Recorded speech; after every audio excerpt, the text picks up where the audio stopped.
Les eaux s'étendent à perte de vue.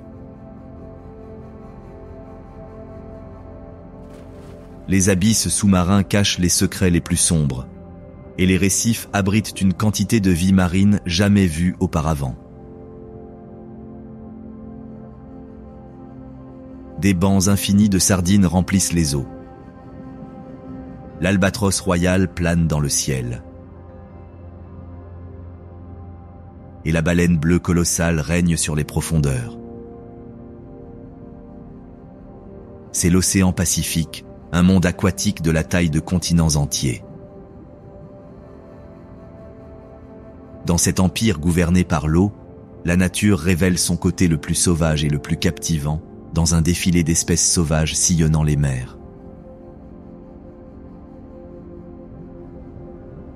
Les groupes de dauphins éblouissent par leurs acrobaties à la surface. Les étoiles de mer s'accrochent silencieusement aux coraux, ornant le fond marin. Et, dans les profondeurs, où la lumière pénètre à peine, la pieuvre géante du Pacifique glisse avec une élégance mystérieuse. Dans ce monde submergé, il n'y a pas un seul coin où la vie ne surgisse, même sous les rochers de la mer.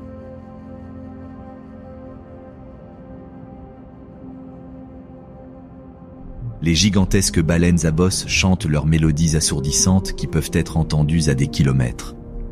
Le cachalot, fantôme des profondeurs, nage dans l'obscurité, sans autre compagnie que la solitude.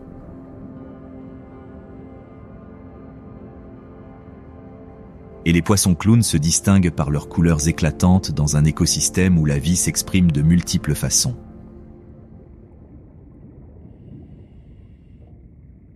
Mais contrairement à son nom, les eaux infinies de ce royaume submergé sont tout sauf paisibles.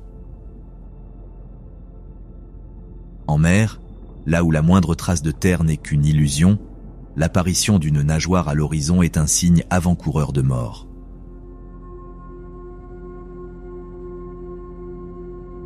Alors qu'un petit phoque nage paisiblement, un grand requin blanc géant émerge des profondeurs et, d'une seule morsure,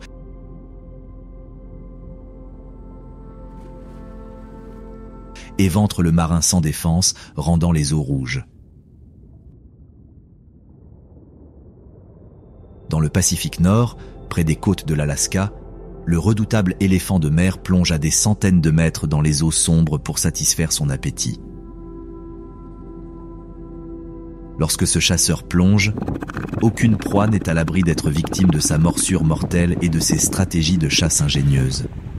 Mais même ce mammifère colossal n'est pas à l'abri d'être dévoré, car dans ces vastes eaux, des groupes d'orques s'élèvent comme le pire cauchemar pour toute espèce sauvage.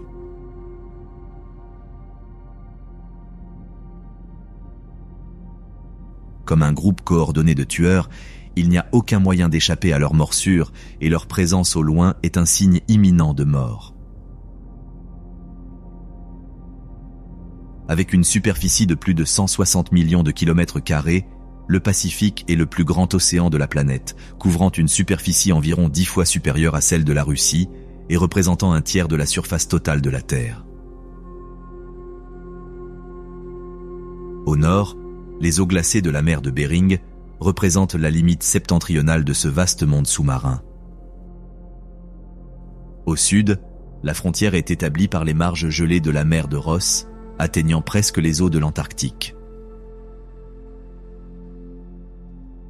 À l'est, la côte pacifique colombienne s'élève comme son point le plus oriental. Tandis qu'à l'ouest, à près de 20 000 kilomètres, les côtes indonésiennes assistent à la fin de ce vaste monde submergé. Bien que l'océan Pacifique émerge comme un imposant horizon bleu, avec rien d'autre que des eaux profondes à perte de vue, la vérité est qu'il contient environ 25 000 îles, plus que partout ailleurs dans le monde. Ces territoires vont d'îles de la taille d'un continent entier, comme l'Australie, à de petits archipels de quelques dizaines de mètres carrés seulement.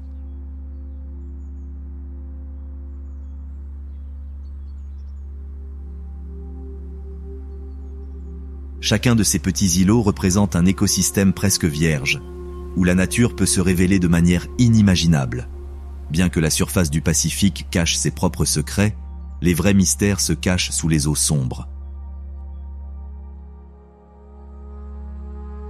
À plus de 11 000 mètres de profondeur, le Challenger Deep, dans la fosse des Mariannes, apparaît comme le point le plus profond de la Terre, abritant des formes de vie encore inconnues. Compte tenu de ses dimensions colossales, l'océan Pacifique abrite une biodiversité sans précédent. Selon les estimations, ce vaste écosystème sous-marin abrite des centaines de milliers d'espèces d'invertébrés, notamment des mollusques, des crustacés et des échinodermes.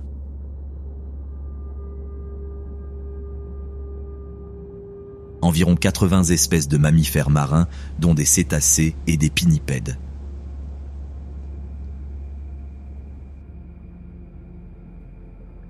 Des centaines d'espèces d'oiseaux marins planent dans le ciel et se reposent sur ces îles sans fin, ainsi que des dizaines d'espèces de reptiles, notamment des tortues de mer et des serpents aquatiques. Alors que les vastes eaux de ce puissant océan regorgent de vie, de bancs de poissons abondants, de cétacés solitaires gigantesques et de nombreux troupeaux de baleines, de ces mêmes eaux où jaillit la vie, la mort surgit également, personnifiée dans les mâchoires d'un grand requin blanc colossal mesurant plus de 6 mètres de long et pesant 2 tonnes.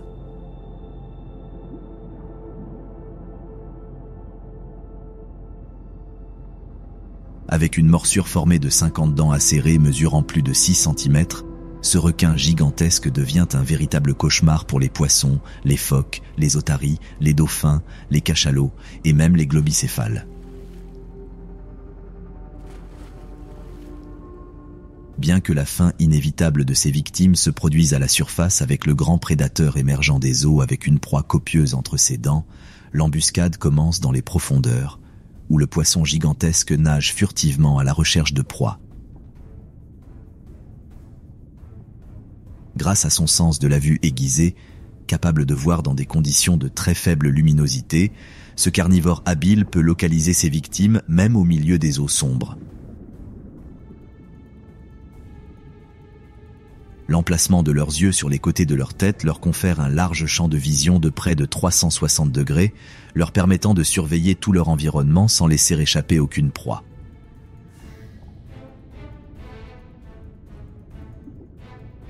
Sensorielles remarquables qui lui permettent de percevoir les moindres changements de pression dans son environnement, un outil utile pour détecter un petit phoque qui nage ou un grand banc de poissons qui s'approche de son territoire. La proie désormais en vue, le chasseur expérimenté s'approche prudemment,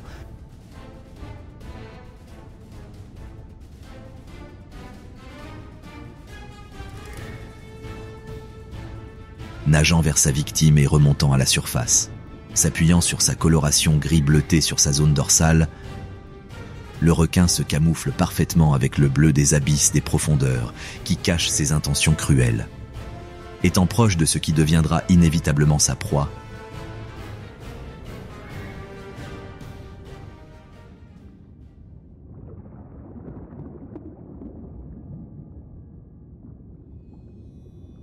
le prédateur rompt ses mouvements furtifs et fonce à toute vitesse vers sa cible de chasse. Avec l'élément de surprise de son côté et une morsure massive, aucune créature sauvage ne peut échapper à une attaque aussi infaillible. D'un bond, le carnivore vorace émerge de l'eau avec la prise entre les dents, la dévorant instantanément. Bien qu'il tue généralement sa proie en une seule attaque, il peut parfois, dans un changement de stratégie, et en même temps, comme démonstration de sa ruse, lancer une morsure d'essai sur ses victimes, surtout lorsqu'il s'agit de grosses proies. Après cette attaque initiale, le prédateur rusé attend quelques minutes que la proie succombe à ses blessures. Ce modus operandi est un moyen d'éviter d'être blessé lorsque la taille de leur victime est dangereusement proche de la limite de leur capacité de chasse.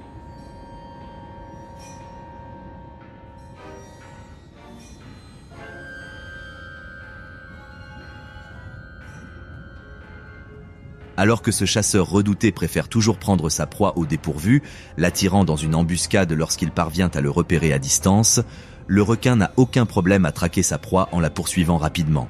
Capables de nager à près de 60 km/h, peu de proies peuvent se vanter d'avoir un grand requin blanc géant sur leur queue et de survivre pour raconter l'histoire.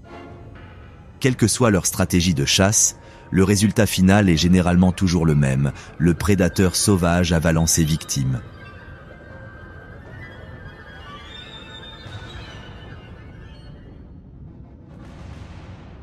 Comme sa morsure très efficace est totalement incapable de mâcher, le requin déchire la chair de ses grosses proies d'un seul coup, tout en avalant les plus petites proies entières. Si la chasse a été fructueuse, avec des proies abondantes, le requin doit être rapide, essayant de profiter d'autant de viande que possible, car l'odeur succulente de la viande fraîche a déjà atteint ses pairs, qui arriveront bientôt au festin. Contrairement aux espèces grégaires comme les dauphins ou les orques,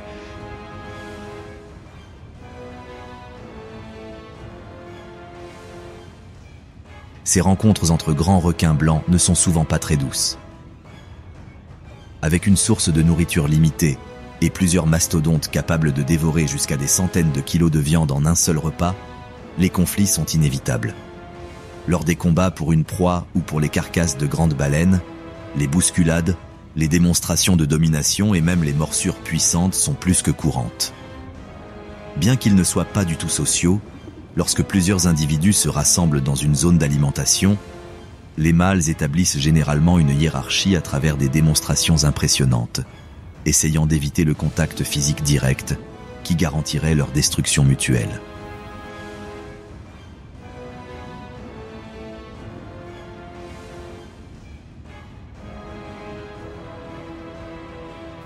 Ces démonstrations de force et de domination consistent en des schémas de nage spécifiques, comme nager en cercle ou au-dessus de leur adversaire, des mouvements corporels tels que lever le museau et cambrer le dos, ainsi que des comportements extrêmement effrayants comme frapper la surface de l'eau avec leur queue et ouvrir la bouche de manière exagérée, révélant leur morsure mortelle.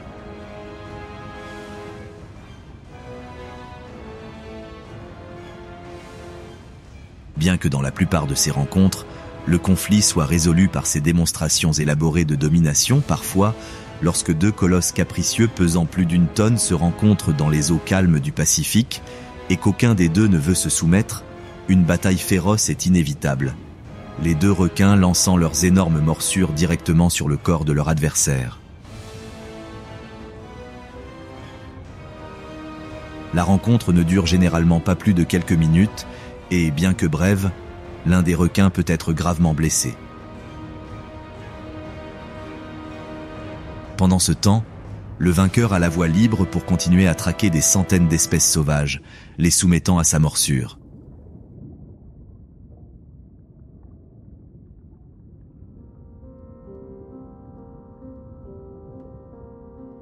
Même si un grand requin blanc ne voit peut-être même pas un minuscule poisson clown comme une proie digne de ce nom lorsqu'il traverse les récifs, ces petits nageurs colorés préfèrent prévenir que guérir. Et lorsqu'ils voient un prédateur aussi redoutable près de chez eux, ils se cachent sur le fond accidenté de l'océan. Les coraux à proximité, les crevasses entre les rochers et bien sûr les anémones de mer sont souvent des refuges parfaits pour éviter l'estomac non seulement de ce grand prédateur, mais aussi d'autres carnivores voraces des grands fonds. La relation entre les poissons clowns et les anémones est si étroite qu'on les appelle même poissons anémones, compte tenu de leur lien fort. En ayant une couche spéciale de mucus qui les protège des toxines sur leurs tentacules, les poissons attaquants se réfugient à l'intérieur, évitant toute attaque possible.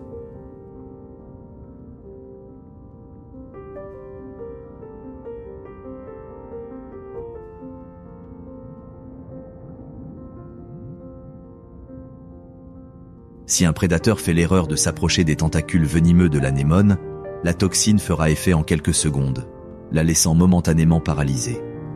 Étant donné leur taille compacte de seulement 11 cm et leur apparence orange vif caractéristique, avec 3 bandes blanches verticales bordées de noir, contrairement aux grands requins blancs, ces minuscules nageurs n'ont aucun moyen de se camoufler sur le fond marin.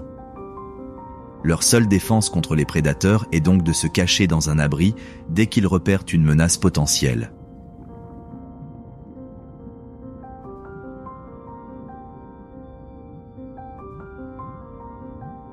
Lorsque les redoutables prédateurs ont quitté leur habitat, les poissons clowns retournent souvent aux abords de leur habitat à la recherche de nourriture. Contrastant avec leur apparence calme et inoffensive, qui suggère qu'ils sont strictement herbivores, ces poissons colorés sont en fait omnivores, n'ayant aucun problème à tâcher occasionnellement leurs nageoires de sang pour satisfaire leur appétit. Le régime alimentaire de ces astucieux survivants des profondeurs marines est vraiment varié, comprenant des algues, de petits crustacés et du zooplancton, de minuscules invertébrés et même des restes d'anémones. Après avoir satisfait leur appétit peu exigeant, les poissons retournent, généralement dans le confort de leur anémone, où ils sont protégés de la plupart de leurs prédateurs.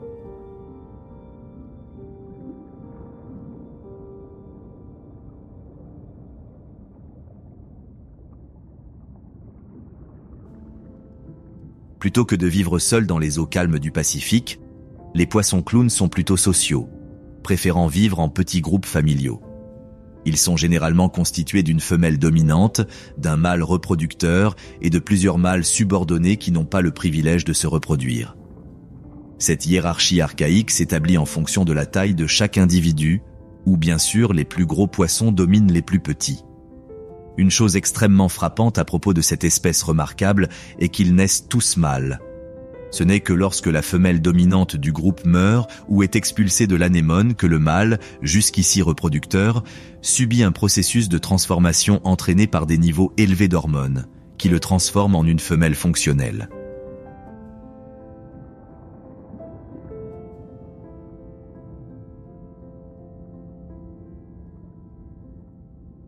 Ce changement est bien sûr totalement irréversible et placera les responsabilités reproductives du groupe sur vos épaules.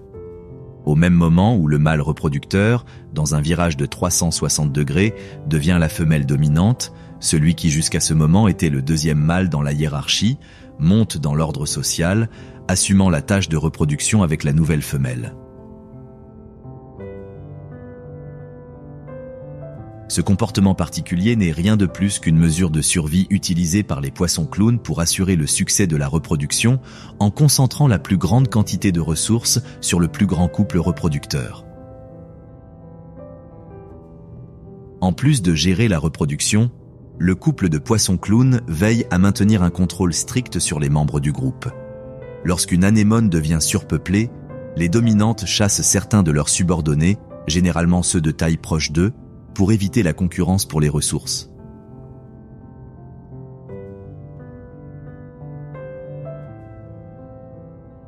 Ainsi, une stratégie adoptée par les poissons nouvellement arrivés dans le groupe est de rester plus petits que leurs supérieurs immédiats afin d'éviter d'être expulsés. Mais dans le système hiérarchique complexe des poissons clowns, avoir une plus grande taille ne garantit pas la domination du groupe. Parfois, les subordonnés, dans un délire de grandeur, tentent de contourner la structure sociale délicate à laquelle les dominants répondent durement par des démonstrations élaborées, des bruits forts et des poursuites.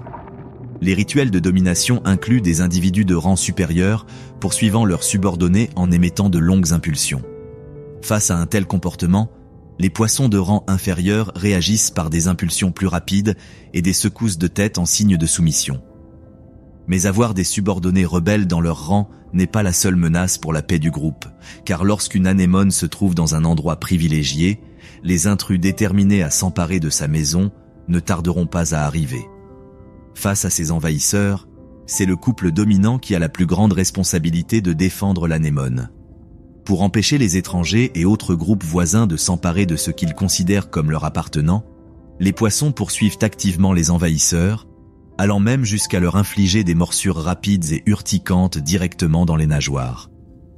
Dans certains cas, lorsque les envahisseurs persistent dans leur tentative de s'emparer de l'anémone, les poissons clowns défenseurs finissent même par lui ôter la vie, démontrant la sauvagerie que l'on peut vivre dans les profondeurs du Pacifique, même par une espèce qui est, en théorie, inoffensive.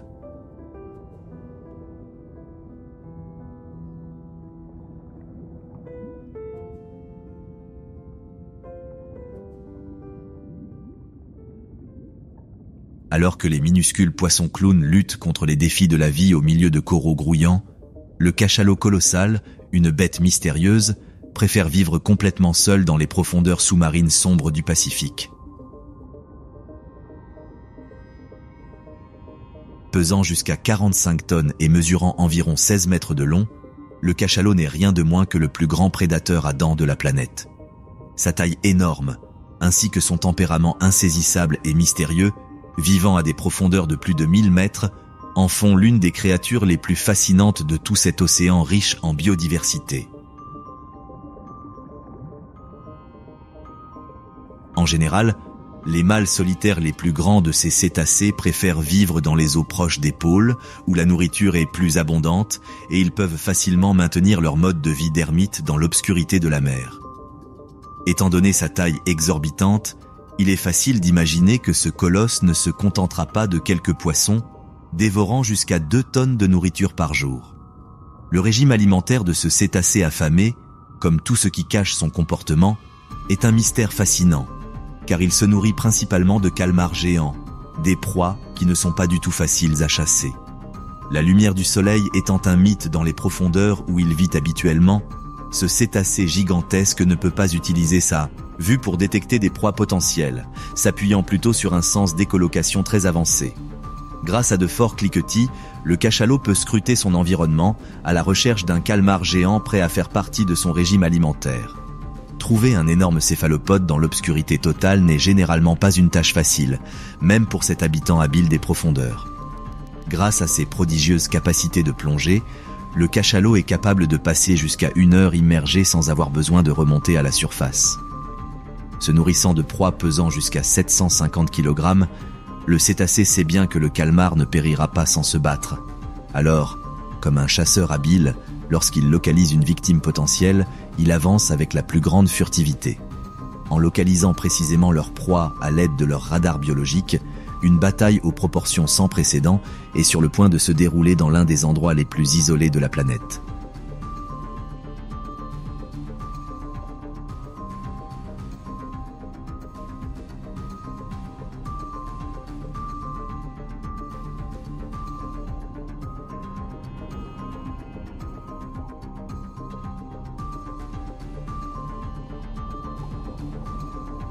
Chaque combattant a ses armes.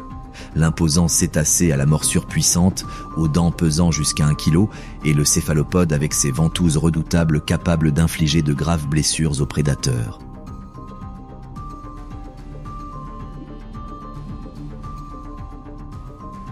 Dans ces combats incessants, le calmar géant tentera toujours de fuir, essayant d'éviter ce qui est une mort certaine.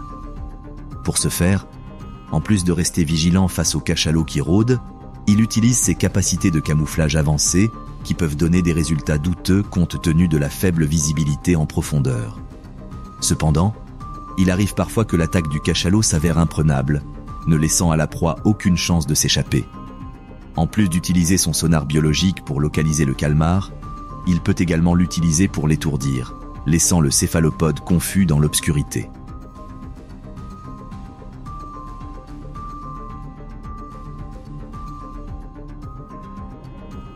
Face à cette léthargie, le cachalot, n'ayant pas de temps à perdre, lance sa puissante morsure contre la masse robuste du kraken, un acte qui pourrait lui coûter une partie de ses tentacules. Dans cette confrontation, le calmar peut choisir, comme l'une de ses dernières cartes, d'expulser un nuage d'encre en essayant de dérouter le prédateur et utilise ses ventouses dangereuses pour lui infliger des blessures directement sur la tête. Cependant, la férocité et l'énorme différence de taille en faveur du cétacé à dents finissent souvent par marquer le sort de ce duel, dont la fin est presque toujours le cachalot rassasiant son appétit avec une proie exorbitante, bien sûr, non sans prendre au préalable quelques cicatrices en souvenir de la bataille.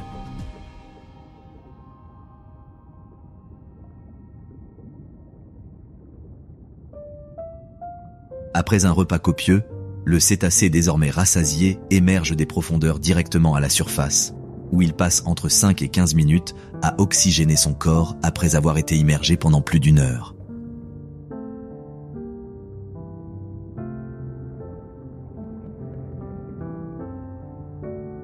Une autre raison pour laquelle ils sortent de leur habitat isolé pour remonter à la surface est de faire une sieste réconfortante. Les cachalots, plutôt que de sombrer dans un sommeil profond pendant de longues périodes, préfèrent dormir pendant des périodes d'environ 7 minutes tout au long de la journée. Ce qui est assez particulier chez cette espèce, c'est qu'elle fait ses siestes en positionnant son corps verticalement à quelques mètres de la surface.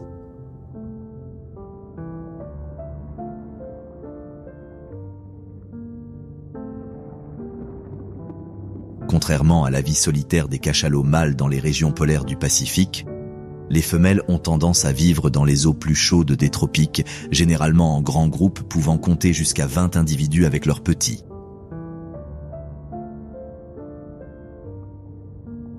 Différentes encore une fois des mâles colossaux, les cachalots femelles atteignent un poids d'une quinzaine de tonnes seulement, soit un tiers du poids des mâles corpulents, tandis que les tendres baleineaux naissent avec un poids relativement faible de seulement 1000 kg.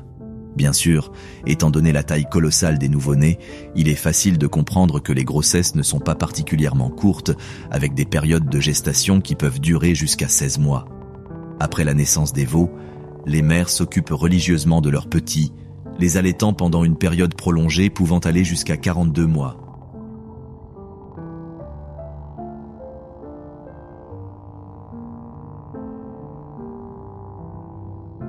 Dans cette éducation très exigeante, les liens sociaux étroits que les femelles établissent sont de la plus haute importance, car des unités de nurserie sont même créées où certaines sont chargées de prendre soin des veaux pendant que le reste du clan sort les nourrir.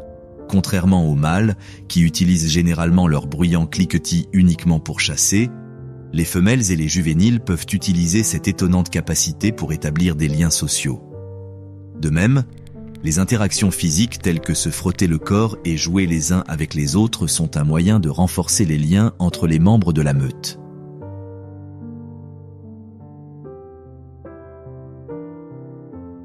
Au fil du temps, les petits, plus si petits, s'intègrent à la vie du groupe et accompagnent même leur mère lors de leurs longues plongées à la recherche de nourriture. Au cours de leurs premières années de vie, les baleineaux apprennent à chasser, à plonger et à communiquer auprès de leur mère. Une fois adultes, entre 6 et 10 ans, les mâles décident de quitter le groupe et de chercher leur propre territoire dans les eaux les plus froides du Pacifique, près des pôles, nageant des milliers de kilomètres vers ces profondeurs sombres. Pendant ce temps, les femelles, comme dans toute société matriarcale, resteront dans le groupe toute leur vie, vivant dans l'une des sociétés hiérarchiques les plus impressionnantes de tout l'océan. Alors que les cachalots parcourent le Pacifique à des profondeurs de plusieurs milliers de mètres,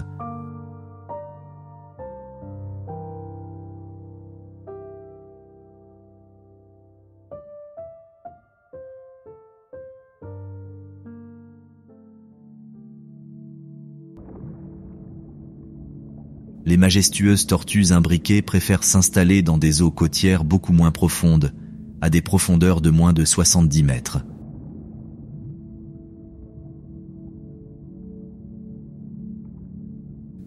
Avec une carapace robuste au fond ambré et une combinaison de veines claires et foncées dans des tons de brun et de noir, les tortues imbriquées font partie de ces espèces qui remplissent de vie les eaux du Pacifique. Ce reptile se distingue des autres tortues marines que l'on trouve également dans ce vaste océan par sa tête allongée et sa bouche en forme de bec, plus prononcée et crochue que chez les autres espèces. Grâce à leurs corps aplatis, dotés d'une carapace pouvant mesurer jusqu'à 1 mètre, et de nageoires polyvalentes, les tortues imbriquées peuvent atteindre des vitesses de nage allant jusqu'à 24 km par heure. Ces reptiles se déplacent, littéralement, comme un poisson dans l'eau, en utilisant leurs nageoires avant musclées et robustes, qui possèdent également une paire de griffes acérées, leur conférant une plus grande capacité hydrodynamique pour naviguer dans les eaux avec plus de facilité. Alors que les nageoires avant assurent la propulsion, les petites pattes arrière assurent la stabilité, agissant comme un gouvernail.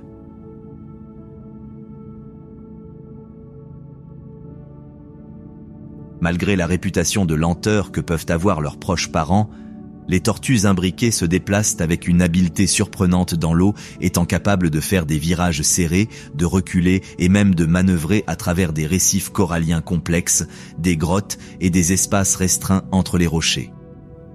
En plus de leur capacité de nage enviable, ces reptiles sont également inégalés en matière de plongée, car ils peuvent retenir leur souffle pendant des périodes allant jusqu'à 80 minutes, à des profondeurs allant jusqu'à 70 mètres.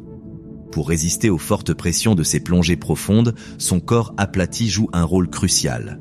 Avec des capacités de nage aussi prodigieuses, bien qu'étant des tortues de récif, les tortues imbriquées, sentant l'appel de la nature, ne pouvaient pas adopter un mode de vie sédentaire. Lorsque la saison de reproduction arrive, ces créatures majestueuses quittent leur zone d'alimentation pour des plages de nidification très éloignées, dans un voyage qui peut les emmener sur des milliers de kilomètres. En tant qu'espèce philopatrique, pendant la saison des amours, les tortues imbriquées retournent à leur lieu de naissance, dans l'un des actes les plus surprenants de la nature.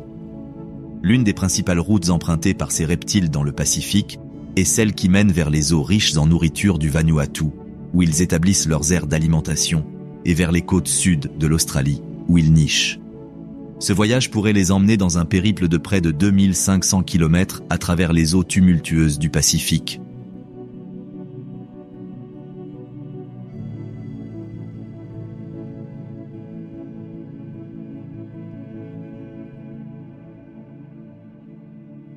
Bien sûr, cet exploit n'est pas sans danger.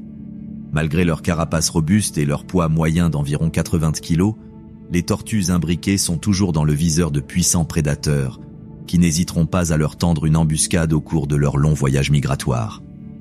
Les principales menaces qui pèsent sur ces reptiles sont les dangereux requins tigres et les requins taureaux, ainsi que le majestueux grand requin blanc.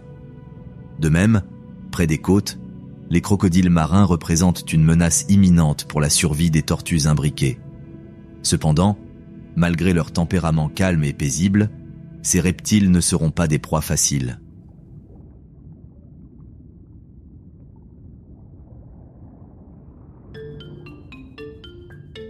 Bien sûr, leur défense la plus évidente est leur carapace dure, composée d'os et de kératine, qui leur confère une armure naturelle contre les attaques des nombreux prédateurs qu'ils peuvent rencontrer au cours de leur voyage.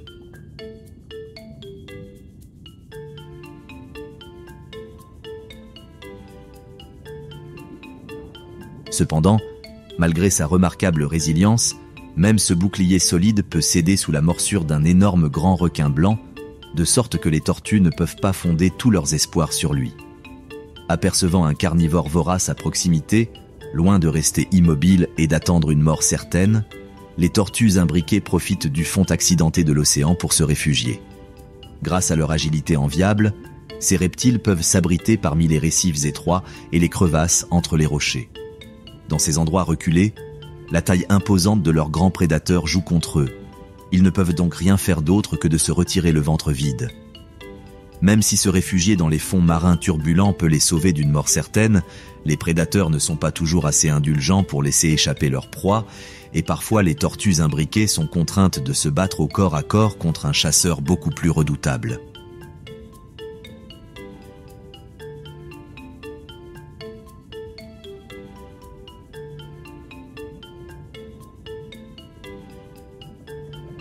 Ici, loin de se rendre aux mâchoires du prédateur, les tortues utiliseront leur talent de nageuse en dernier recours pour éviter d'être dévorées. Prenant des virages serrés et essayant de s'échapper par à-coups rapides, ces créatures indomptables parviennent souvent à défier leurs chances de survie et à échapper à une mort douloureuse, poursuivant leur voyage. Compte tenu de l'ampleur de leur migration, les tortues imbriquées mettent généralement jusqu'à 60 jours pour accomplir leur voyage épuisant.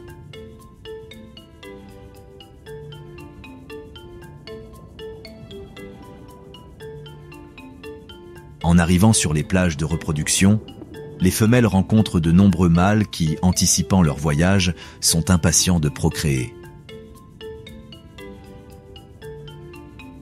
La copulation entre ces reptiles se produit dans l'eau, souvent dans des endroits peu profonds. Pour assurer le succès de la reproduction, une tortue femelle peut s'accoupler avec plusieurs mâles et même stocker du sperme dans son corps, ce qui lui permet de produire plusieurs couvées au cours d'une seule saison de reproduction. Après environ 3 semaines, les œufs étant désormais fécondés, la femelle se prépare à réaliser l'un des plus grands exploits de la vie marine en émergeant des eaux sur la même plage où elle est née. Le plus souvent, le reptile préfère atterrir la nuit, lorsque le sable est plus frais et que la plupart des prédateurs potentiels du reptile et de ses œufs sont dans un sommeil profond. Pour plus de sécurité, la femelle effectue parfois de fausses ascensions, au cours desquelles elles montent jusqu'à la plage mais ne nichent pas, dans un comportement destiné à dérouter les prédateurs potentiels sur la plage. Après avoir trouvé un endroit approprié, la future mère, à l'aide de ses robustes nageoires antérieures, creuse une dépression dans le sable, ce qui l'aide à se cacher. Après cela, à l'aide de ses nageoires postérieures les plus délicates, le reptile creuse ce qui sera l'abri pour ses œufs.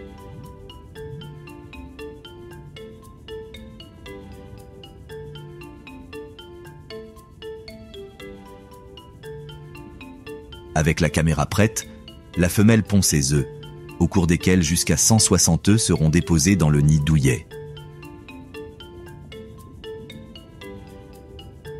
Durant cette période, la mère entre dans un état de transe dans lequel elle est extrêmement vulnérable à toute menace. Après avoir pondu ses œufs, la tortue habile les recouvre de ses nageoires postérieures et dépose même du sable dans la dépression qu'elle a creusée pour se cacher, ne laissant ainsi aucune trace de sa présence. Après cela, la mère détachée, comme le veut la nature, laissera ses œufs à leur sort, retournant une fois de plus à la mer, en attendant de pondre une nouvelle couvée, un cycle qui peut se répéter jusqu'à 5 fois par saison de reproduction. Ce n'est qu'environ 60 jours plus tard que le miracle de la vie surgira du sable, révélant l'émergence de centaines de minuscules tortues imbriquées. Ici, quelques minutes seulement après leur naissance, les minuscules reptiles doivent relever un défi sans précédent. Un voyage vers la mer à travers une plage grouillante de prédateurs. Bien qu'il s'agisse de l'un des spectacles les plus majestueux de la vie marine du Pacifique,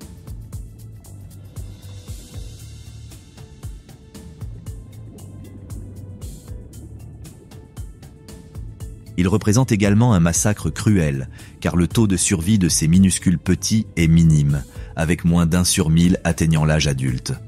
Après avoir terminé leur saison de reproduction, les femelles et les mâles de l'espèce retourneront vers leurs zones d'alimentation respectives pour un autre voyage marathon.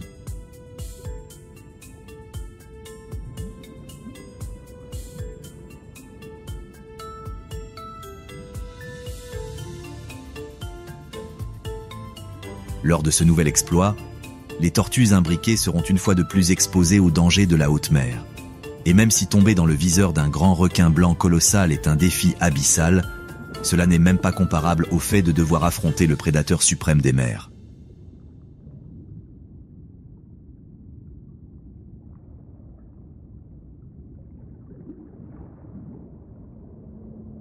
Quelle que soit l'espèce d'animal sauvage dont il s'agit, lorsqu'un orque rôde dans les eaux, il n'y a tout simplement rien que vous puissiez faire pour éviter d'être dévoré. Pesant jusqu'à 5 tonnes et mesurant environ 9 mètres de long, ces dauphins voraces sont de loin le pire prédateur qu'une espèce marine puisse rencontrer, que ce soit dans les eaux turbulentes du Pacifique ou de tout autre océan.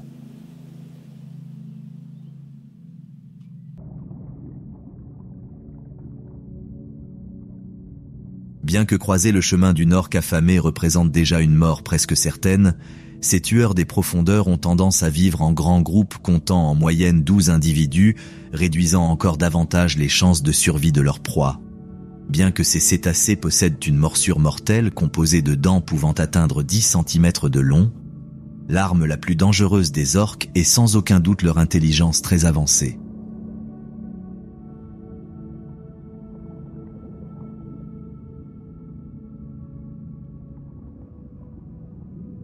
Ces mammifères sanguinaires utilisent leur cerveau, qui pèse jusqu'à 7 kg, pour afficher des comportements très sophistiqués, aussi bien lors de la chasse que lors de l'établissement de relations sociales. Lorsqu'ils se livrent à leurs chasses énormes, avec un appétit capable de dévorer jusqu'à 150 kg de nourriture par jour, ces dauphins savent bien que ce n'est qu'en travaillant en équipe qu'ils peuvent satisfaire un quota aussi exigeant.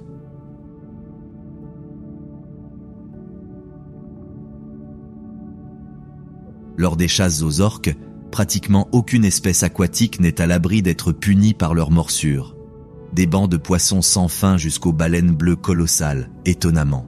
Quelle que soit leur proie actuelle, la meute entière participe généralement à ces chasses, agissant comme une unité créée pour tuer. Bien que, avec leurs énormes capacités physiques, ils puissent facilement dévorer leur proie en utilisant leur force brute. Cependant, en tant que stratèges habiles, les orques évitent de lancer des attaques, préférant calculer chaque mouvement dans leurs embuscades sanguinaires.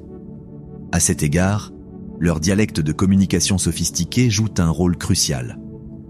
Grâce à des clics, des sifflements et des vocalisations pulsées, ces dauphins maintiennent une communication étroite avant et même pendant leurs chasses élaborées.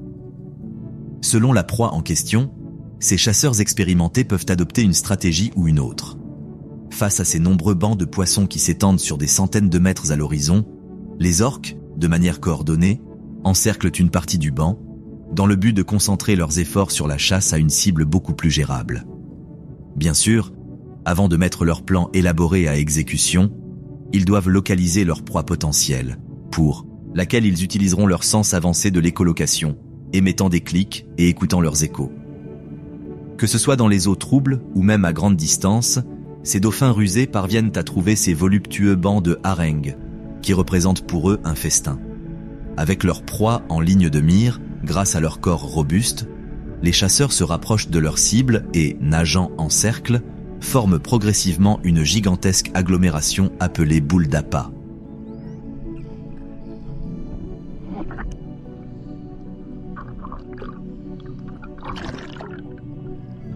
Pour tenir les poissons à distance, les orques peuvent tourner sur eux-mêmes, montrant leur ventre blanc éclatant, et même émettre des clics et des sifflements qui peuvent les désorienter.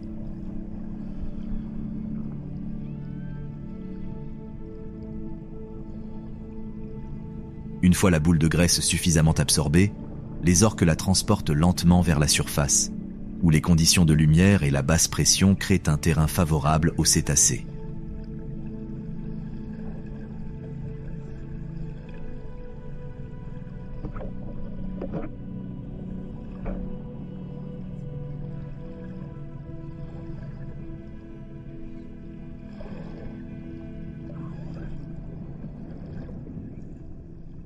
N'ayant plus de temps à perdre, l'une des orques brise la formation et, avec sa queue robuste, lance un coup puissant directement sur le banc qui parvient à étourdir et même à tuer plusieurs poissons. Instantanément, un autre des chasseurs profite du groupe de poissons en transe pour les amener directement dans ses mâchoires. Ainsi, ces carnivores ingénieux répètent ce processus d'innombrables fois. Alors que certains sont responsables du maintien de l'école en esclavage, d'autres la nourrissent. Après plusieurs attaques, ce qui n'était il y a quelques heures qu'un immense banc de poissons se réduit à quelques survivants chanceux dispersés, qui, plongés dans le chaos, fuiront les lieux de la mort. Bien que très impressionnant lors de ces captures massives, le côté le plus sauvage et le plus impitoyable des groupes d'orques se révèle dans les chasses de ces mammifères corpulents. Un groupe coordonné d'orques est même capable de provoquer la mort du plus grand animal du monde, l'énorme baleine bleue. Tout commence par une course-poursuite à grande vitesse dans les profondeurs, avec l'imposante baleine bleue harcelée par une douzaine d'orques. Au cours de ces courses, les orques se relaient pour chasser leur proie, dans un comportement similaire à celui des meutes de loups, tout en délivrant simultanément de puissantes morsures à la baleine géante.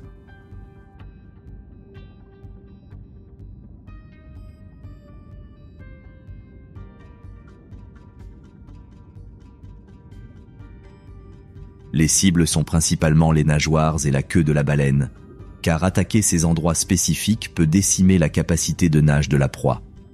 Une autre stratégie qu'ils utilisent pour épuiser progressivement leurs victimes est de nager au-dessus d'elle, poussant son corps dans les profondeurs, l'empêchant ainsi de remonter à la surface pour respirer.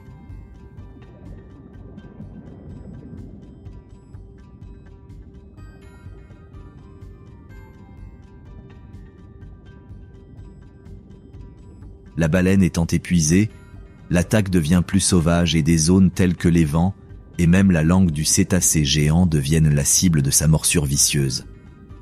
Face au spectacle d'un grand groupe d'orques attaquant une baleine bleue, d'autres groupes se joignent souvent à eux, créant des supergroupes comptant jusqu'à 70 mammifères assiégeant l'énorme proie. Après plusieurs heures d'attaque, se soldant par d'innombrables morsures et suffocations, le copieux cétacé cède et finit par devenir une nouvelle victime de ces tueurs sans cœur. Une fois la baleine morte, les orques exécutent souvent un rituel de célébration particulier, au cours duquel elles sautent hors de l'eau, donnent des coups de queue et effectuent des poussées pectorales. Après cette brève mais saisissante célébration, ces carnivores voraces se sont mis à déchirer le corps de la baleine mourante. Avec un festin aussi abondant dans l'eau, les charognards comme les grands requins blancs apparaissent rapidement.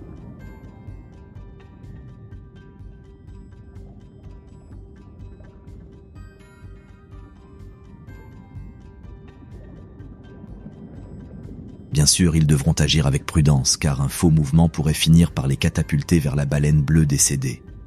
Malgré la proie abyssale qu'ils viennent de capturer, avec autant de carnivores profitant du festin, le troupeau repartira bientôt pour une autre chasse, de sorte que les espèces sauvages n'auront qu'un très bref répit face aux calamités commises par les baleiniers redoutés.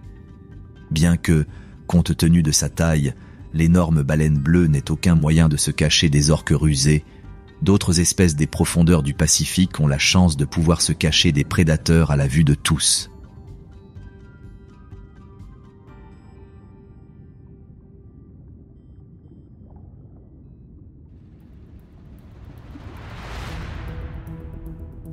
Contrairement à la taille disproportionnée du calmar géant des profondeurs, la pieuvre commune du Pacifique est un céphalopode aux dimensions beaucoup plus petites, pesant au maximum 15 kg, mais tout aussi impressionnant. Vivant parmi les récifs coralliens colorés et les fonds rocheux, la pieuvre a tendance à mener une vie solitaire et tranquille, s'installant dans un repère confortable, qui est généralement une petite crevasse entre les rochers ou une grotte confortable à une profondeur d'environ 200 mètres.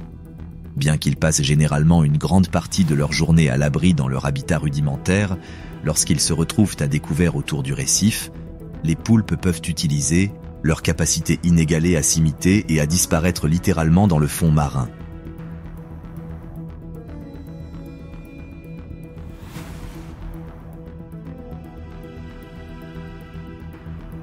Grâce à des millions de cellules spécialisées dans leur peau, ces céphalopodes peuvent changer de couleur et même imiter la texture de leur environnement en quelques secondes seulement. Ainsi, ce qui à première vue semble être une plante marine ou un simple rocher est en réalité une pieuvre rusée. Avec d'innombrables prédateurs qui pullulent dans l'océan Pacifique, la capacité de camouflage enviable de la pieuvre est l'un de ses principaux outils pour éviter la chute des carnivores prédateurs. Mais leurs capacités d'imitation ne sont pas les seules à les sauver de ce qui serait autrement une mort certaine aux mains de requins féroces ou bien sûr d'orques insurmontables.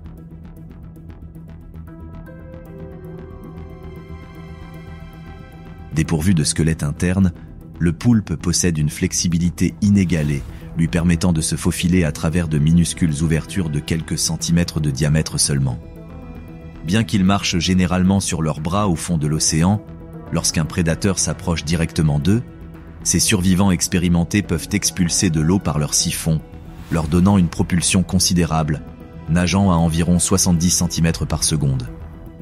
Même si cette vitesse n'est peut-être pas impressionnante, lorsqu'il y a des formations rocheuses ou un récif accueillant à proximité, ces sprints lents peuvent faire la différence entre la vie et la mort.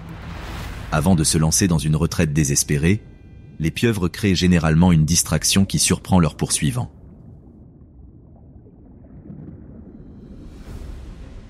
C'est là qu'un éventail infini d'options s'ouvre, car cet invertébré rusé possède quelques astuces qui peuvent déconcerter même les prédateurs les plus redoutables. L'une d'elles consiste à expulser un nuage d'encre sombre qui agit comme un écran de fumée contre son poursuivant, lui donnant suffisamment de temps pour s'échapper. En plus de la couverture visuelle que fournit cette ingénieuse mesure de survie, l'encre contient également certains composés qui peuvent désorienter les sens du chasseur.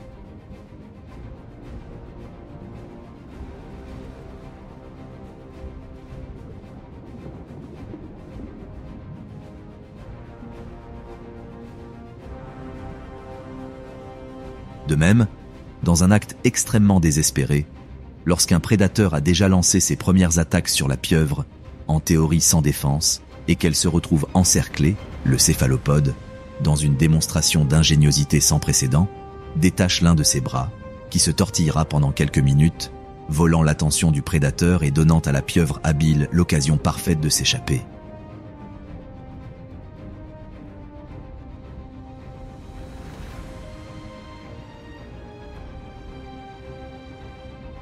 Même si cela peut sembler un sacrifice inimaginable pour sauver sa vie, la vérité est qu'après un certain temps, l'invertébré aura complètement régénéré son bras perdu, sans même laisser de traces. Bien qu'elle subisse constamment la terreur d'être poursuivie par de nombreux carnivores, la pieuvre commune du Pacifique est un prédateur rusé.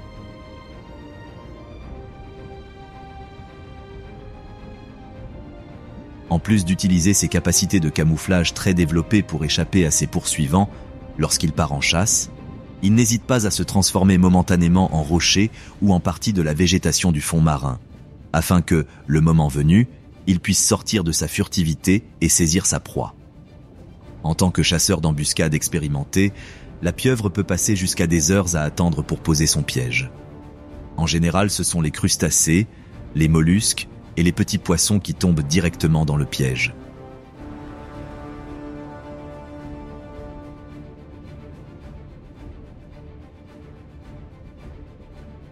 Alors qu'il s'approche dangereusement du céphalopode, il abandonne son camouflage et enroule ses bras étouffants et ses ventouses autour de sa proie. Et quand celle-ci reste immobile, il profite de l'occasion pour la tuer d'un coup mortel de son bec corné. Grâce à cela, la pieuvre peut même injecter de dangereuses neurotoxines paralysantes, qui plongent la victime dans un état de transe, facilitant sa mort et aidant même la digestion ultérieure de ses tissus. Ainsi, dans un exemple du dynamisme de la chaîne alimentaire du Pacifique, la pieuvre est une proie très insaisissable et en même temps, un prédateur imprenable.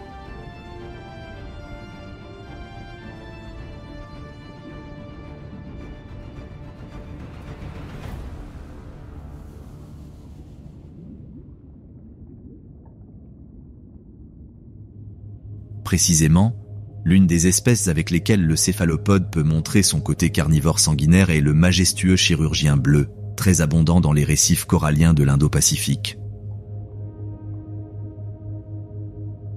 D'apparence extrêmement frappante, avec des nuances de bleu royal, une palette noire et une queue jaune, le poisson chirurgien bleu est une autre de ces œuvres d'art du créateur qui navigue dans les eaux du Pacifique.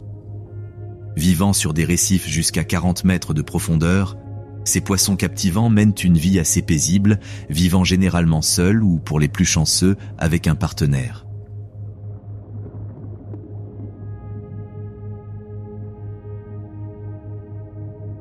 En tant qu'espèce diurne, dès que les faibles rayons du soleil atteignent les profondeurs, ces petits quittent leur maison à la recherche de nourriture. Bien qu'ils soient omnivores, les chirurgiens bleus ont une forte préférence pour un régime herbivore, ils préféreront donc toujours dévorer des macroalgues plutôt que de minuscules proies.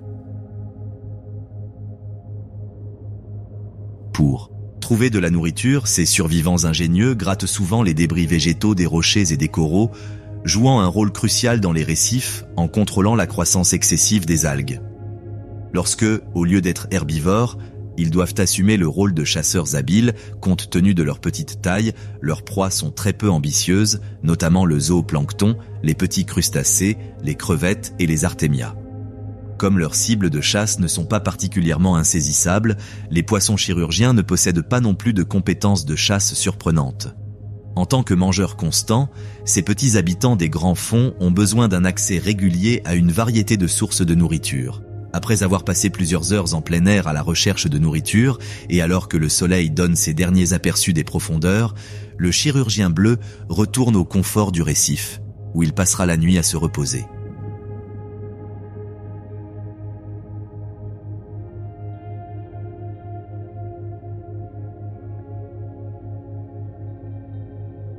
Habituellement, l'endroit choisi pour s'enfoncer dans l'abri de Morphée est une crevasse entre les rochers, où leurs prédateurs ne peuvent pas les surprendre alors qu'ils dorment profondément. Alors que le soleil brille à nouveau sur son coin de l'océan, le petit poisson sort dans l'anneau en essayant de trouver quelque chose à manger. Mais cette fois, leur promenade dans la zone est interrompue par la présence d'une menace potentielle pour leur survie. Et un gros mérou est proche de ce que vous savez être un sandwich exquis.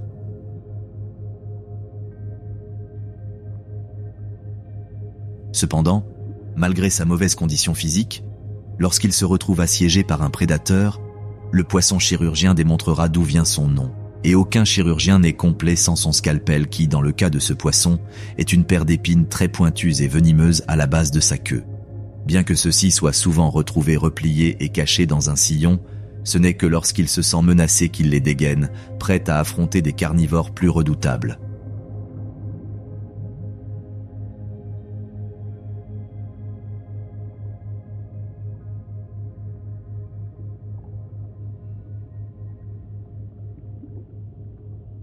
Lorsqu'un prédateur tel qu'un mérou, un barracuda ou même un requin lance sa redoutable morsure sur le minuscule poisson chirurgien, Ces épines acérées injectent immédiatement une puissante toxine directement dans sa bouche, ce qui provoque une grande douleur, ainsi qu'une inflammation ultérieure dans la zone. Automatiquement, lorsqu'ils se voient blessés, les prédateurs relâchent généralement immédiatement le poisson, lui donnant ainsi l'occasion idéale de fuir.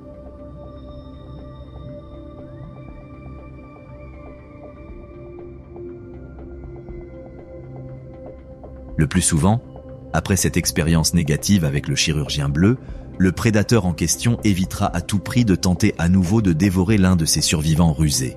Cependant, il arrive parfois que certains prédateurs ne laissent même pas au chirurgien bleu le temps de déployer ses épines et l'avalent tout entier.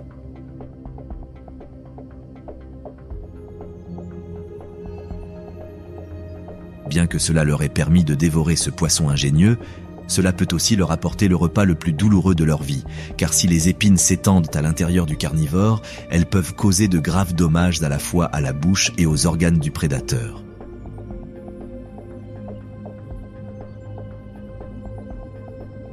Une autre fois, le chirurgien bleu libère ses épines toxiques, c'est lorsqu'un de ses congénères s'approche dangereusement de son domaine. Bien que cette espèce puisse être sociale avec d'autres poissons, lorsqu'elle interagit avec ses pairs, elle fait ressortir son côté capricieux et ne tolérera en aucun cas l'incursion d'un autre poisson chirurgien. Lorsque le congénère ne prête pas attention à la présence du poisson défenseur, ce dernier déploie ses épines et se prépare à lancer son attaque. Si même cette menace ne dissuade pas l'envahisseur, le chirurgien bleu n'y réfléchit pas à deux fois et utilise ses épines pour griffer ou piquer l'étranger. Quelques blessures directes au corps suffisent généralement à établir la domination et à affirmer son territoire. Avec cela, le chirurgien bleu atténué s'éloignera presque instantanément.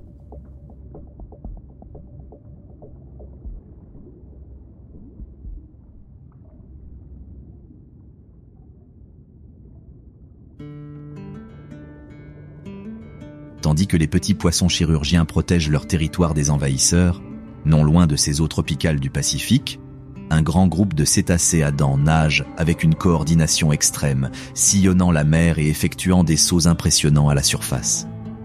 Mais cette fois, il ne s'agit pas des dangereuses orques, mais de leurs parents beaucoup plus doux, les dauphins.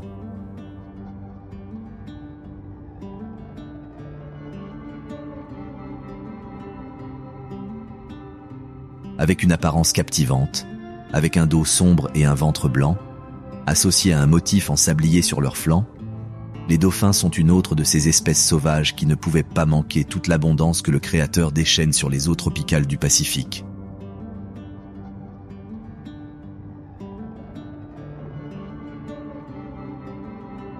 Bien qu'ils soient des cousins éloignés des redoutables orques, ces cétacés sont de taille beaucoup plus conservatrice, atteignant jusqu'à 2,5 mètres de longueur et environ 150 kg de poids.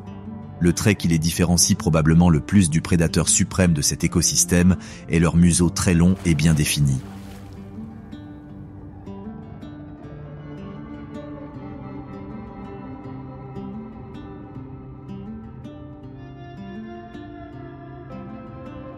Pour les dauphins, la clé de leur survie dans ce monde sous-marin réside dans la vie en groupe.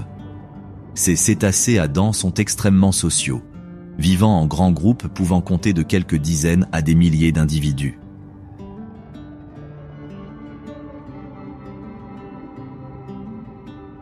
Bien sûr, dans ces grands groupes, leur capacité de communication joue un rôle fondamental dans leur vie quotidienne.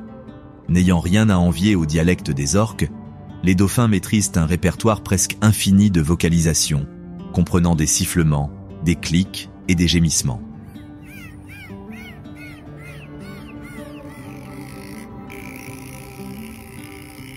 Alors que les sifflets sont généralement utilisés pour la communication, les clics font partie de leur sonar d'écholocation avancée.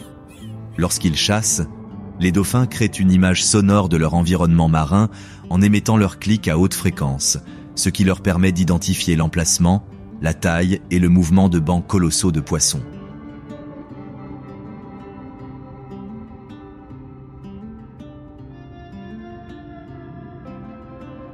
Comme les orques, les dauphins rassemblent des bancs de poissons dans de grandes boules d'appât, où le harengue, les sardines et les anchois sont beaucoup plus faciles à gérer.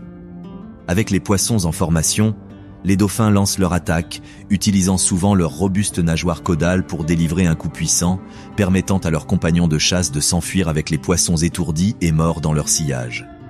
Certains groupes choisissent même de se regrouper en bancs dans des eaux peu profondes ou dans des zones récifales où les possibilités de fuite deviennent de plus en plus rares.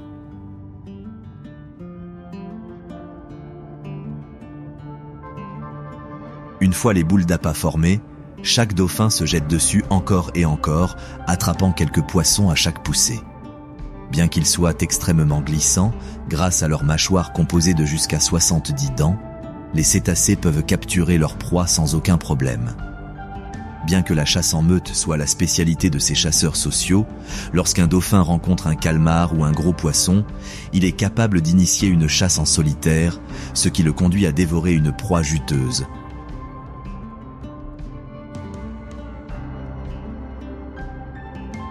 Au cours de ces poursuites fugaces, le dauphin, nageant à des vitesses allant jusqu'à 60 km/h lors d'attaques rapides, parvient à rattraper toute proie potentielle.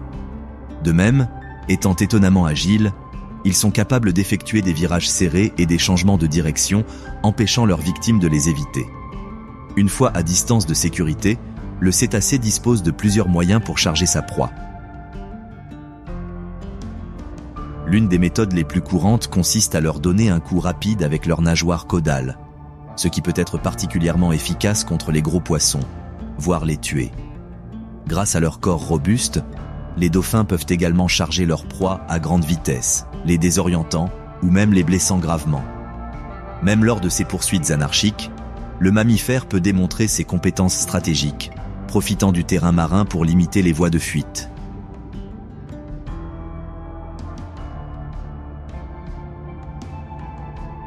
Ici, les rochers, les récifs coralliens et même le fond marin lui-même servent de barrière qui empêche cet ingénieux chasseur de repartir les mains vides.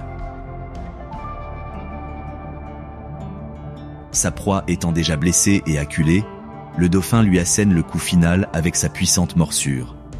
Lorsque sa victime est une pieuvre, tel un chasseur habile, le cétacé lance le céphalopode contre la surface de l'eau ou le fond marin afin de le désorienter et de l'amollir. De cette façon, l'invertébré perd toute capacité de défense et est prêt à être avalé.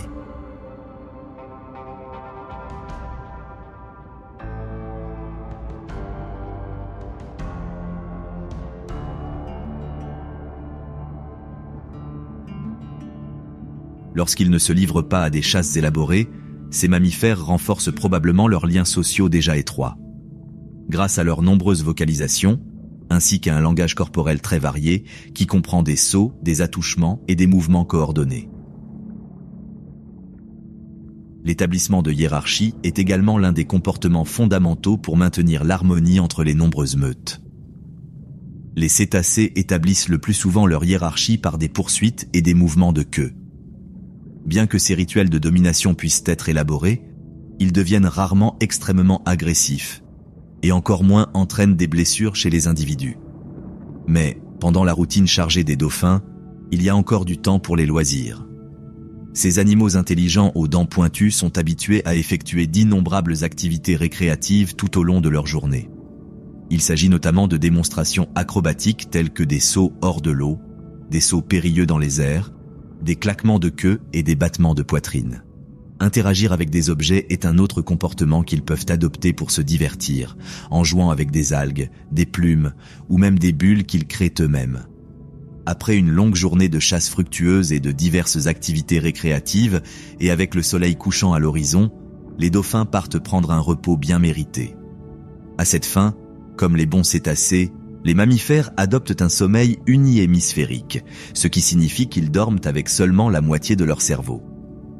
Ce comportement très particulier est une mesure de survie extrême qui leur permet de respirer, de continuer à se déplacer et surtout, de rester attentifs aux prédateurs qui les guettent.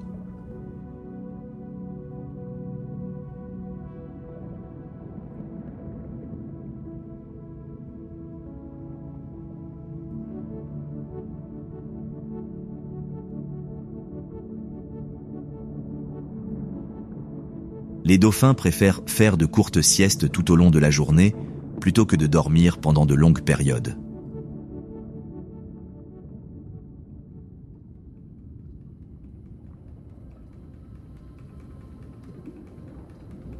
Non loin des eaux où nagent habituellement les bancs de dauphins, l'un des plus gros poissons du monde nage placidement, agitant ses énormes nageoires pectorales. Pesant jusqu'à 2300 kg et mesurant environ 8 mètres de large, la raie manta océanique est l'un de ces colosses qui dominent ces eaux.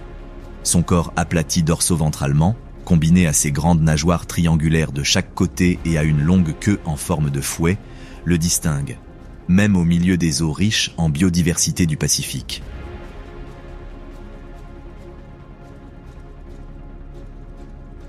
La coloration sombre de son dos dans des tons de noir, de brun ou de bleu et une surface ventrale blanche permettent à la raie manta de se camoufler, qu'elle soit vue de la surface, dans les eaux sombres, ou si elle est repérée par un prédateur des profondeurs, se cachant dans l'éclat du soleil. Malgré leur apparence quelque peu intimidante, en ce qui concerne leur régime alimentaire, les raies manta ne sont pas les prédateurs redoutables qu'elles semblent être, leur régime alimentaire étant composé presque entièrement de zooplancton.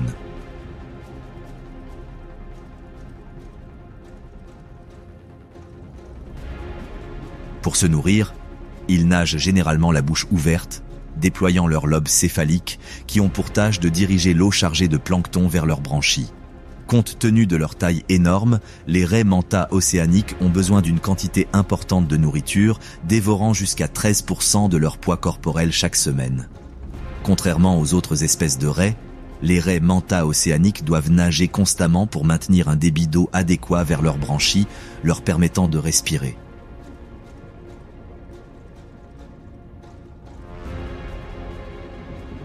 Encore une fois, contrairement à leur taille imposante, qui pourrait les faire paraître effrayants, ces poissons ne sont pas seulement sociaux avec leurs pairs, nageant souvent en grands groupes vers des zones riches en nourriture, mais ils peuvent également être doux avec d'autres espèces de poissons, d'oiseaux et de mammifères marins. Lorsqu'elles ne dévorent pas de grandes quantités de plancton ou ne socialisent pas avec ses pairs, la majestueuse raie manta océanique visite très probablement une station de nettoyage sur un récif corallien voisin. Dans ces derniers, le poisson reste immobile pendant plusieurs minutes, laissant le poisson nettoyeur faire son travail, dévorant des morceaux de peau détachés, ainsi que des parasites externes.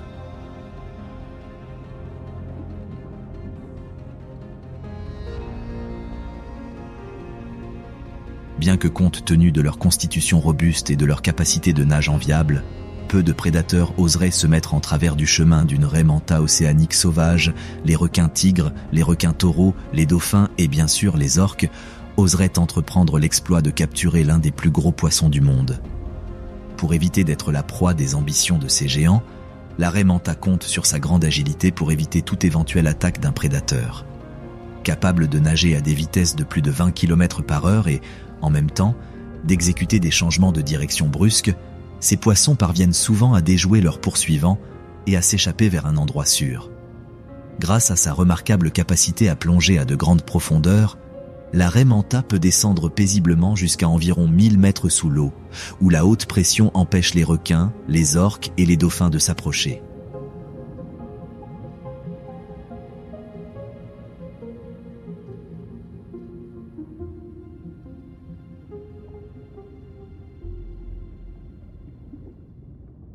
De ces mêmes eaux profondes où se réfugie la raie manta océanique, émerge un mammifère marin géant pesant jusqu'à 4 tonnes. Cependant, le poisson aplati n'a rien à craindre, car le régime alimentaire de l'éléphant de mer est presque exclusivement basé sur de petits poissons et des céphalopodes nutritifs. Il ne regardera donc même pas l'énorme raie manta.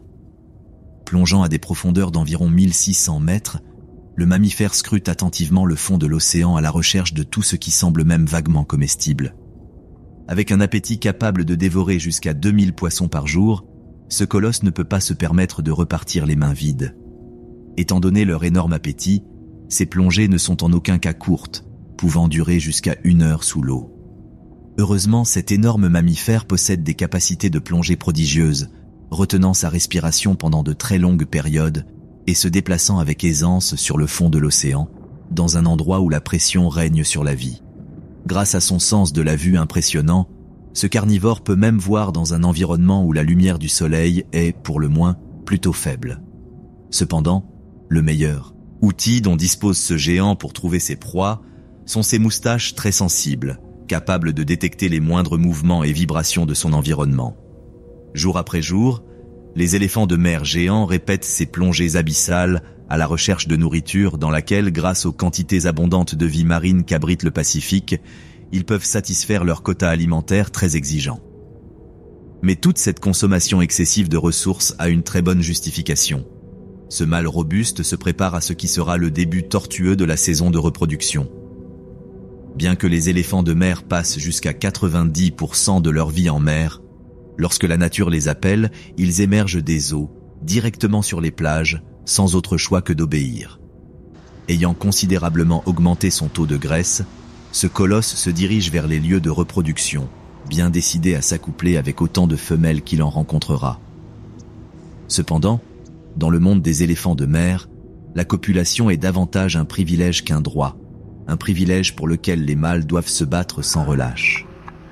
En atterrissant sur la plage, l'éléphant de mer rencontre un autre mâle tout aussi grand qu'il a devancé, revendiquant la plage comme étant la sienne. Cependant, ce n'est pas quelque chose qu'un combat plein de violence et de sauvagerie ne puisse résoudre. Dès qu'il aperçoit le mâle provocateur s'approcher de la plage, le taureau dominant lève la tête et gonfle sa trompe en signe d'intimidation. Bien sûr, avec en jeu la propriété d'une plage pouvant accueillir jusqu'à plusieurs dizaines de femelles prêtes à s'accoupler, le challenger n'est pas prêt de partir sans livrer une lutte acharnée et, avec un rugissement retentissant, exprime son intention de ne pas reculer d'un pas. Alors que les tensions s'intensifient et que des grognements et des rugissements bruyants avertissent des événements violents sur le point de se dérouler sur la plage, les deux mâles se jettent sur leur adversaire. Délivrant des attaques puissantes avec leur corps robuste, ainsi que lançant des morsures déchirantes directement sur le cou de l'adversaire, chaque adversaire, sans la moindre démonstration de pitié, tente de maîtriser son ennemi.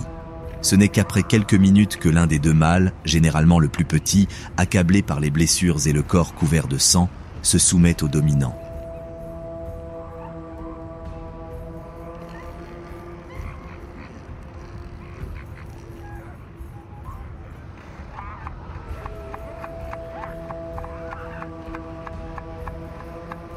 Le perdant devra immédiatement quitter la plage, tandis que le tout-puissant vainqueur restera sur place pour protéger sa propriété contre une nouvelle incursion d'un challenger. Au fil des jours, les désirs du mâle se réaliseront et, petit à petit, des centaines de femelles commenceront à arriver sur sa plage, avec lesquelles, le moment venu, il pourra copuler jusqu'à presque s'évanouir.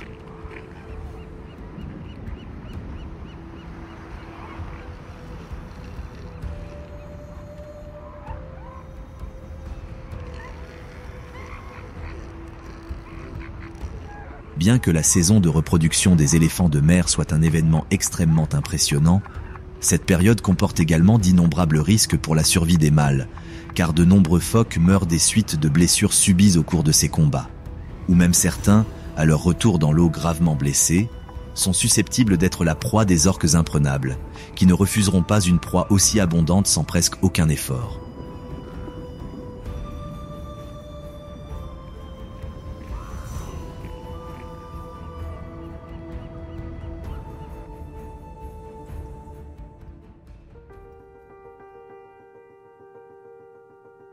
En laissant de côté ces actes de prédation des cétacés noirs et blancs, le plus grand prédateur des éléphants de mer est, de loin, la race humaine. Au cours du XIXe siècle, cette espèce a été cruellement chassée pour sa viande, sa graisse et sa peau, une pratique qui a conduit ces mammifères au bord de l'extinction. Heureusement, ils ont montré aujourd'hui des signes importants de reprise.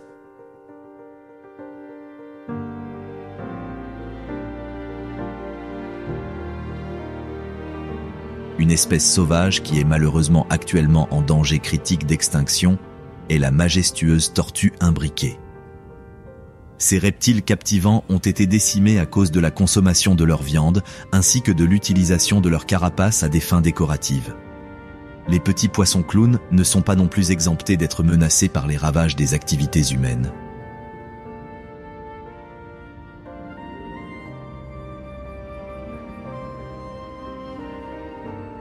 En raison de la hausse des températures de l'eau et de la détérioration des écosystèmes, les anémones de mer, une espèce essentielle à la survie de ces minuscules nageurs, subissent un blanchissement. Combiné au blanchissement des coraux, l'habitat de cette espèce s'appauvrit. Même les prédateurs tout-puissants de ces mers ne sont pas à l'abri des menaces résultant de l'influence humaine dans ces eaux.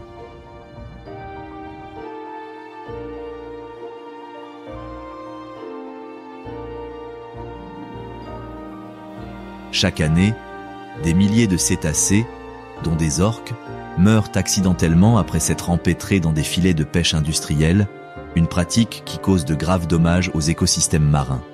Et comme elle, des centaines de milliers d'espèces sont gravement menacées par des activités telles que la surpêche, la pollution plastique, les marées noires et même le réchauffement des eaux causé par le changement climatique.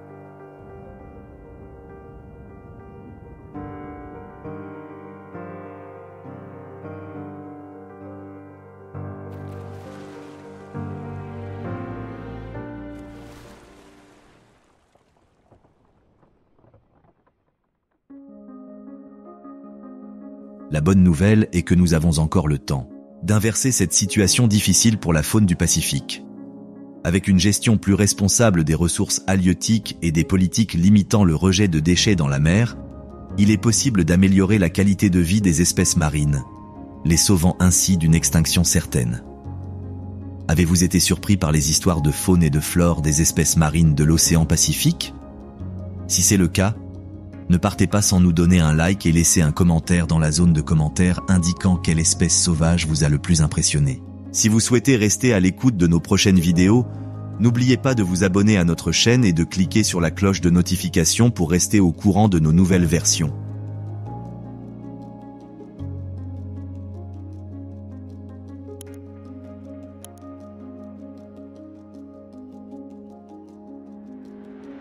Si vous souhaitez aider davantage de personnes à en apprendre davantage sur les créatures majestueuses qui parcourent les eaux du Pacifique, vous pouvez également partager cette vidéo avec vos amis.